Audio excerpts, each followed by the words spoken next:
এখানে সবচেয়ে বড় ব্যাপার হচ্ছে যে আপনি শুধু নিবন্ধন না, যে কোনো ডিপার্টমেন্টের শিক্ষক হতে চান, ঠিক আছে? ওই শিক্ষক হওয়ার জন্য একজন শিক্ষক হিসাবে আপনাকে যা জানতেই হবে ওইরকম কিছু ব্যাপার আমাদের এই নোটসে ইনক্লুড করা আছে, ঠিক আছে? যেমন আপনাকে ভাইবা বোর্ডে হুট করে কোয়েশ্চেন করতে পারে যে আপনি শিক্ষক হওয়ার জন্য কেন আগ্রহী? শিক্ষক হিসেবে আপনার পেশাগত দায়িত্ব কি? আপনি কিভাবে শ্রেণীকক্ষ পরিবেশ তৈরি করবেন? শিক্ষক হিসেবে আপনার শক্তি ও দুর্বলতা কি? ঠিক আছে? শিক্ষায় আধুনিক প্রযুক্তির ভূমিকা বলুন। এই যে ব্যাপারগুলা এগুলা মূলত খুবই ইম্পর্টেন্ট এবং আপনাকে ভাইভাতে এগুলা জিজ্ঞেস করতেই পারে, ঠিক আছে? আপনাকে হুট করে বলবে যে এটা তো আধুনিক যুগ, আধুনিক যুগে আপনি শিক্ষায় প্রযুক্তির ভূমিকা সম্পর্কে কিছু বলেন। যে শিক্ষক হিসেবে আপনি কোন শিক্ষণ পদ্ধতি বা কৌশল ব্যবহার করবেন? এই যে শিক্ষণ পদ্ধতি বা কৌশল আপনারা যখন বিএড করবেন তখন হয়তো আপনার এই ব্যাপারগুলো ক্লিয়ার হয়ে যাবেন, আরো শিখে ফেলবেন। তো এগুলো মূলত আপনাকে তো জিজ্ঞেস করতে পারবে, ভাইভাতে জিজ্ঞেস করলে তো আর মানা করা যাবে না, তাই না? তো যখন আপনারা বিএড করবেন তখন এগুলো আরো ভালোভাবে শিখতে পারবেন। তো আপাতত এরকম কিছু খুঁটিনাটি প্রশ্ন আমি অ্যাড করে দিয়েছি যেগুলো মোটামুটি আপনার দেখে যাওয়া উচিত, যেহেতু শিক্ষক হিসাবে আপনারা ভাইভা বোর্ডে উপস্থিতি হতে যাচ্ছেন। এই উপস্থিত হওয়ার আগে এই খুঁটিনাটি ব্যাপারগুলো যদি জেনে যান তাহলে অবশ্যই ভালো করবেন। তো এখানে একটা ব্যাপার দেখেন যে শিক্ষার নীতি বা লক্ষ্য কি হওয়া উচিত। তো দেখেন আমাদের বর্তমানে শিক্ষানীতি কিন্তু 2012 সালে আমরা ব্যাক করেছি, আপনারা সবাই জানেন। তো 2012 সালের শিক্ষানীতির মধ্যে কি কি ছিল? তো এইটাই যদি আপনাকে জিজ্ঞেস করে যে আচ্ছা 2012 সালের শিক্ষানীতি সম্পর্কে কিছু বলুন তো। তো আপনি একজন শিক্ষক, হবু শিক্ষক, ঠিক আছে? কিন্তু আপনি 2012 সালের শিক্ষানীতি কি এটাই জানেন না, সৃজনশীল কি এটাই জানেন না, তাহলে আপনি কিভাবে হবেন শিক্ষক বলেন, ঠিক আছে? তো ওইরকম খুঁটিনাটি কিছু ব্যাপার শিক্ষক হিসেবে আপনার জানতেই হবে, যেগুলো ওইগুলো আমরা মূলত আমাদের এই নোটসে ইনক্লুড করার চেষ্টা করেছি। তো দেখেন শিক্ষক হিসাবে আপনি কিভাবে শিক্ষার্থীদের মনোবল বাড়াবেন, এটা একটা কোয়েশ্চেন আপনাকে করতেই পারে। আপনি কিভাবে শ্রেণীকক্ষে ডিসিপ্লিন বজায় রাখবেন, তো এইরকম কিছু কোয়েশ্চেন আপনাকে করতে পারে। এখানে এই ব্যাপারগুলো ইনক্লুড করেছি আমরা আপনাদের জানার সুবিধার্থে। আপনি কিভাবে শিক্ষার্থীদের মধ্যকার বিরোধ সমাধান করবেন, শিক্ষক হিসাবে আপনার দীর্ঘমেয়াদী লক্ষ্য কি? তো এইরকম বেশ কিছু গুরুত্বপূর্ণ প্রশ্ন আমরা এখানে ইনক্লুড করার চেষ্টা করেছি। আপনার মধ্যে একজন শিক্ষক হতে হলে কি গুণাবলী থাকা প্রয়োজন, ঠিক আছে? এরকম কিছু। একজন শিক্ষক হিসেবে আপনার দায়িত্ব কেমন হবে, ঠিক আছে? শিক্ষায় তথ্য প্রযুক্তির ভূমিকা, এগুলো নিয়ে আগেও বলেছি, ঠিক আছে? শিক্ষক হিসেবে আপনি নিজের পেশাগত দক্ষতা কিভাবে বৃদ্ধি করবেন, তো এইরকম খুঁটিনাটি ব্যাপার আমরা ইনক্লুড করার চেষ্টা করেছি। তো আপনি কিভাবে একটি আধুনিক শ্রেণীকক্ষে পাঠদান করবেন, ঠিক আছে? মানে এই যে মাল্টিমিডিয়া প্রেজেন্টেশন সফটওয়্যার, এগুলো সম্পর্কে আপনার ধারণা থাকতে হবে। আর আপনি জীববিজ্ঞান থেকে ভাইবা দিয়েছেন, হুট করে জিজ্ঞেস করবো আচ্ছা জীববিজ্ঞান কি, এর গুরুত্ব কি বলেন, সেল থিওরি কি, এটি জীববিজ্ঞানে কেন গুরুত্বপূর্ণ? তো এরকম কিছু ব্যাপার জিজ্ঞেস করতে পারে। আর সবচেয়ে মোস্ট ইম্পর্টেন্ট কোয়েশ্চেন যেটা আপনাকে জিজ্ঞেস করবেই ধরেন, এটা হচ্ছে যে আপনি কেন শিক্ষক হতে চান। তো এই দেখেন আমরা শিক্ষকতা একটি মহৎ পেশা যা একজন শিক্ষার্থীকে কেবল একাডেমিক ক্ষেত্রে নয় বরং জীবনের বিভিন্ন দিকেও গাইড করে। তো দেখেন আমরা চেষ্টা করেছি যে সর্বোচ্চ সুন্দরভাবে একটা গোছানো একটা উত্তর কিভাবে দেওয়া যায় ওইরকম কিছু ব্যাপার ইনক্লুড করেছি, ঠিক আছে? আপনারা যদি আমাদের এই নোটসটি পড়েন তাহলে অবশ্যই উপকৃত হবেন। একজন শিক্ষক হিসেবে আপনার প্রধান দায়িত্ব কি? তো এই দেখেন আমরা এখানে কিন্তু উত্তরটা খুব গোছানো এবং সুন্দর করে দেওয়ার চেষ্টা করেছি। তো আমাদের এই নোটসগুলো আপনারা যদি পড়েন তাহলে অবশ্যই আপনি বুঝবেন যে আপনার ভিতরে কত লেগস ছিল এবং আপনি এগুলা কতটা রিকভার করতে পেরেছেন, ঠিক আছে? অসম্ভব রকমের রিকভারি হবে। তো একজন শিক্ষক হিসেবে যে ব্যাপারগুলো হয়তো আপনারা এগুলো জানেন অনেকেই, কিন্তু এগুলা যেহেতু আমাদের এই ব্যাপারগুলো যেহেতু আমাদের সিলেবাসের অন্তর্ভুক্ত না, আমরা এটা বই পড়লেই পারি না, এটা আমাদের কমন সেন্স থেকে বলতে হয়। তো ওইরকম কিছু ব্যাপার যদি আপনার আগে থেকে একবার জানা থেকে পড়া থাকে তাহলে আপনার জন্য আরেকটু সহজ হয়ে গেল। তো আমরা মূলত এটার জন্য এগুলা করেছি যাতে আপনাদের একটু হেল্প হয়। তো দেখেন একটা কোয়েশ্চেন যে শ্রেণীকক্ষে শেখানোর পদ্ধতিতে আপনি কি ধরনের উপকরণ ব্যবহার করবেন। আপনারা যখন বিএড করবেন তখন আপনাকে টিপি করতে হবে, আর প্রতিটা টিপির সাথে মোটামুটি আপনার অনেক উপকরণ নিয়ে যেতে হবে। ওই উপকরণের মাধ্যমে একটা ক্লাস নিতে হবে।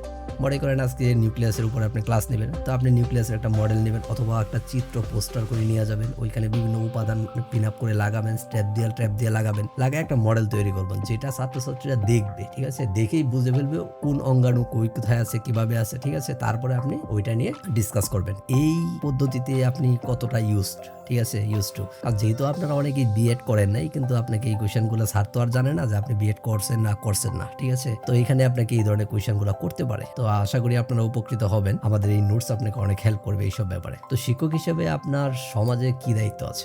আমি সমাজের মানুষের মধ্যে সহানুভূতি, পারস্পরিক শ্রদ্ধা, শান্তি প্রতিষ্ঠায় অবদান রাখবো, ঠিক আছে? তো এইরকম বেসিক কিছু ব্যাপার, বেসিক কিছু কোয়েশ্চেন আপনারা দেখে যাবেন। আর সাবজেক্টিভ যে কোয়েশ্চেন হতে পারে, সাবজেক্টিভ যে খুঁটিনাটি ব্যাপার, এগুলো আমাদের প্রত্যেকটা নোটসে আমরা আলোচনা করে দিয়েছি। তো আপনারা যদি আমাদের নোটস দেখেন তাহলে বুঝতে পারবেন এবং অনেকটাই উপকৃত হবেন, ঠিক আছে? আমরা এখানে হিউজ কোয়েশ্চেন অ্যাড করেছি, ঠিক আছে? যে আপনি কিভাবে শিক্ষার্থী এবং অভিভাবকদের সাথে কার্যকর যোগাযোগ বজায় রাখবেন। তো একজন ভবিষ্যৎ শিক্ষক হিসাবে এই ব্যাপারগুলো যদি আপনি না জানেন তাহলে তো হবে না, কারণ আপনাকে এখানে শুধু ছাত্রছাত্রী না, এখানে ছাত্রছাত্রী মেনটেন করতে হবে, স্কুলের স্যারদের মেনটেন করতে হবে, ম্যাডামদের মেনটেন করতে হবে, এমনকি ছাত্রছাত্রীদের গার্জিয়ান, বাবা মা, তাদেরকেও, অভিভাবকদেরকে কিন্তু আপনার ম্যানেজ করতে হবে, বিভিন্ন ইস্যুতে হতে পারে। তো আপনারা এই ব্যাপারগুলো কিন্তু তারা স্যার ভাইবা বোর্ড আপনাকে জিজ্ঞেস করতেই পারে, ঠিক আছে? এটা কিন্তু আহামরি তেমন এমন কিছু যে না আমাকে আউট অফ সিলেবাস কোয়েশ্চেন করছে, আউট অফ দ্য বক্স আমাকে জিজ্ঞেস করলো কেন স্যার, এটা তো এইটা সেটা এরকম কিছু না। আপনাকে জিজ্ঞেস করলে অবশ্যই বলতে হবে। হ্যাঁ, তো আপনি যদি একটি কঠিন বিষয় শিখাতে চান তবে কিভাবে তা সহজভাবে উপস্থাপন করবেন, এটা একজন শিক্ষককে আপনি জিজ্ঞেস করবেন না? অবশ্যই জিজ্ঞেস করতেই পারেন। ভাইবা বোর্ড আপনাকে অবশ্যই জিজ্ঞেস করতে পারে। ঠিক আছে, আপনি কিভাবে একটা ক্লাসের সময় ব্যবস্থাপনা করবেন। যেমন আমরা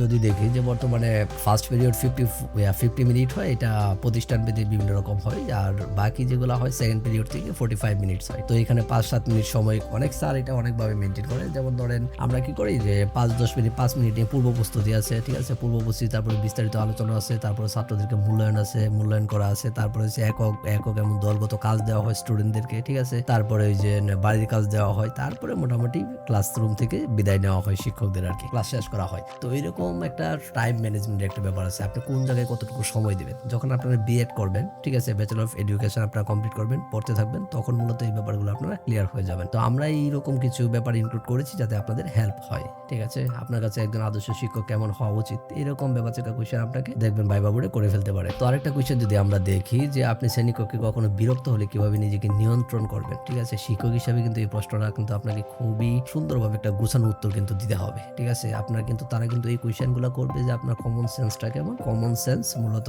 যাচাই করার জন্য। দেখেন আরেকটা কোয়েশ্চেন, একটু আগে মূল্যায়নের ব্যাপারটা বলেছিলাম যে আপনি কিভাবে শিক্ষার্থীদের মূল্যায়ন করবেন। এখন মূল্যায়নের জন্য মোটামুটি 10 মিনিট সময় নিই আমরা। যদি 40 মিনিট বা 45 বা 50 মিনিটের ক্লাস থাকে, 50 মিনিটের ক্লাসের মধ্যে কি মূল্যায়নের জন্য 10 মিনিট বরাদ্দ থাকে। ঠিক আছে, তা মূল্যায়ন করা হয় কিভাবে, ছাত্রদেরকে বিভিন্ন কোয়েশ্চেন করা হয়, অথবা দলগত কাজ দেওয়া হয়, অথবা একক কাজ দেওয়া হয়। এই কাজের মাধ্যমে কাজের ফলাফলের ভিত্তিতে তাদেরকে মূল্যায়ন করা হয়। ঠিক আছে, এইরকম কিছু খুঁটিনাটি ব্যাপার আপনাকে জানতে হবে। তো দেখেন আমরা যদি আরো দেখি যে আপনি যদি কখনো শিক্ষাগত সংকটে পড়েন তবে কিভাবে সমাধান করবেন। মনে করেন আপনি ক্লাস নিচ্ছেন, হুট করে একটা ব্যাপার ভুলে গেছেন, এটা আপনি কিভাবে সমাধান করে আসবেন। ছাত্রছাত্রীকে না শিখিয়ে চলে আসবেন, আর একজন শিক্ষক হিসেবে আপনাকে অবশ্যই তাদেরকে সঠিকটাই শেখানো উচিত। ঠিক আছে, তো ওইরকম কিছু খুঁটিনাটি ব্যাপার আমরা ইনক্লুড করার চেষ্টা করেছি। আমাদের এই নোটসগুলো যদি আপনি দেখেন অবশ্যই আপনাকে অনেক হেল্প করবে এটা। ঠিক আছে, তারপরে দেখেন সে সামথিং অ্যাবাউট ইউরসেলফ, আমরা এই ব্যাপারগুলো মোটামুটি এখানে ইনক্লুড করে দিয়েছি যে মূলত আপনি নিজের বিষয়ে ভাইবা বোর্ডে আপনার যে স্টার্টার থেকে শুরু করে একাডেমিক এবং একদম আপনার লক্ষ্য পর্যন্ত কিভাবে বলবেন, ওই ব্যাপারগুলো আমরা এখানে সুন্দরভাবে ইনক্লুড করে দিয়েছি। আর এখানে কিভাবে কি পয়েন্টস কি আছে যেগুলো মাথায় রেখে আপনার উত্তর দিতে হবে, ওই ব্যাপারগুলো আমরা এখানে ইনক্লুড করার চেষ্টা করেছি। ঠিক আছে, তো পড়াশোনার সাথেই থাকুন, হেলো বায়োলজি গ্রুপের সাথেই থাকুন। মানে we have to always minded that a good preparation can change your life.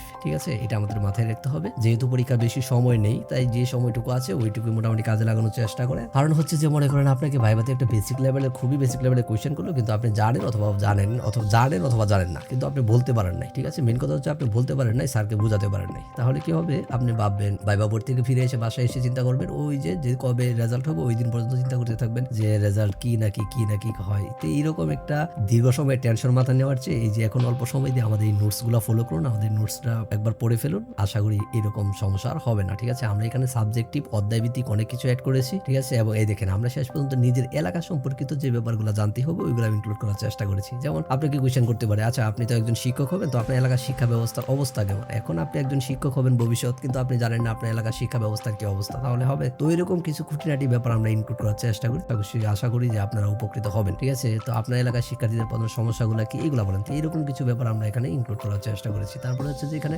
নমুনা একটা ভাইবা দিয়েছি যে আসলে ভাইবাগুলো কেমন হয়। এখানে আমি নিজের মতো করে কিছু কোয়েশ্চেন ইনক্লুড করেছি, এগুলো ফেসবুকে অনেক ঘুরে বেড়াচ্ছে, এগুলো আপনি নিতে পারেন। তবে যেগুলো ঘুরে বেড়াচ্ছে না সেগুলো হচ্ছে আমাদের এই নোটস, আপনারা নিতে পারেন, অবশ্যই উপকৃত হবেন। আর এটার জন্য মোটামুটি ছোট একটা চার্জ, খুব বেশি টাকা না, কারণ একটা ভাইবাতে একটা বেসিক লেভেলের কোয়েশ্চেন মিস করে এসে আপনি হাজার টাকা খরচ করে দেখেন তো এটা উত্তর কারেকশন করতে পারেন কিনা। ঠিক আছে, ছাত্রছাত্রীরা কিন্তু আসল কাজে টাকা ব্যয় করে না। ঠিক আছে, অথচ চাকরি ঠিকই করে, চাকরির জন্য এত কিছু করতে রাজি, অথচ 200-400 টাকা দিয়ে একটা নোটস নিতে তারা রাজি না। তো আপনারা যারা আমাদের এই নোটসটা নিতে চান তারা অবশ্যই আমাদের এই যে নিচে নাম্বার দেওয়া আছে, এই নাম্বারে বিকাশ, রকেট, নগদ আছে, আপনারা চাইলে নামমাত্র মূল্য পরিশোধ করে আমাদের এই নোটসটা নিতে পারে। তো আজকে এই পর্যন্তই, কথা হবে পরবর্তী কোনো ভিডিওতে। সে পর্যন্ত সবাই ভালো থাকুন, সুস্থ থাকুন, আল্লাহ হাফেজ।